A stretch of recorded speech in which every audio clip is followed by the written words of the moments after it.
اللہ اکبر اللہ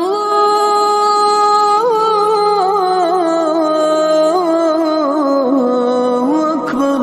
پہلے یہ ہوتا تھا کہ مرد بگڑے ہوئے ہوتے تو عورتیں ٹھیک ہوتی تھیں، اس زمانے میں مرد بھی بگڑے ہوئے ہیں، عورتیں بھی بگڑی ہوئی ہیں۔ تو اللہ سے تعلق نہ مردوں کا ہے اور نہ عورتوں کا ہے۔ پہلے ہوتا یہ تھا کہ ہم نے بہت واقعات سنے کہ مرد نالائق تھا، نکما تھا، بہت بدتمیز انسان تھا اور گناہوں بھری زندگی تھی اس کی۔ عورتوں نے دعائیں کر کر کے نمازیں پڑھ پڑھ کے، ہمارے سامنے ایسی مثالیں ہیں کہ ان کو نیک بنا دیا اور ولی بنا دیا۔ کیوں؟ وہ عورتیں پھر اپنی شوہر کی ہدایت کے لیے دعائیں کرتی تھیں، ان کا اللہ سے ایسا تعلق ہوتا تھا کہ وہ اپنے شوہر کی ہدایت کا ذریعہ بنتی تھیں اور اپنے سسرال والوں کی ہدایت کا ذریعہ بنتی تھیں۔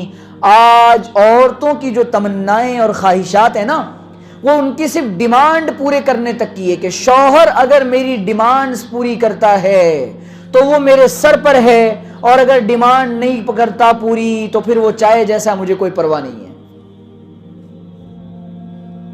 پہلے یہ ہوتا تھا کہ عورتیں اذان کی آواز سننے کے بعد نماز پڑھ لیتی تھیں فوراً، اور اب بہانے ہزار ہیں عورتوں کے پاس بھی۔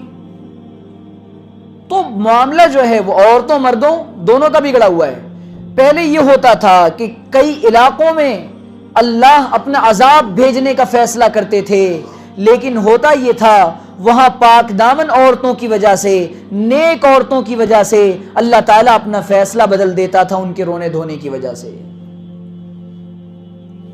آج معاملہ بدل چکا ہے، مرد بدلنا چاہے تو عورتیں بدلنے نہیں دیتی، مرد بدلنا چاہے، وہ جماعتوں میں جانا چاہے، دین سیکھنا چاہے، داڑھی رکھنا چاہے، کرتا پاجامہ پہننا چاہے، نیک بننا چاہے، تو عورتیں کہتی کہ ملا گیری میں پڑھ رہے ہو۔ صحیح بتا رہا ہوں، یہ باتیں آتی ہیں ہمارے سامنے۔ ملا گیری، تم ملا جی بننا ہے تمہیں؟ جب ملا ہی بننا تو تم مجھ سے کیوں شادی کی؟ میں تو اس لیے شادی کر کے آئی تھی تمہارے ساتھ کہ ہر ہفتے وہ فلم جو ریلیز ہوگی وہ دیکھنے جائیں گے، اور فلانی جگہ گھومنے جائیں گے، اور یہ پکنک پہ جائیں گے، اور پتہ نہیں کیا کیا۔ تو جب تک اس کے دل کی تمنا جب یہ بن گئی، اس کے دل کی خواہش جب یہ بن گئی، تو نہ عورتیں سدھر رہی ہیں اور نہ مرد سدھر رہے ہیں۔ آج تو حالت بڑی عجیب بن پڑی ہے۔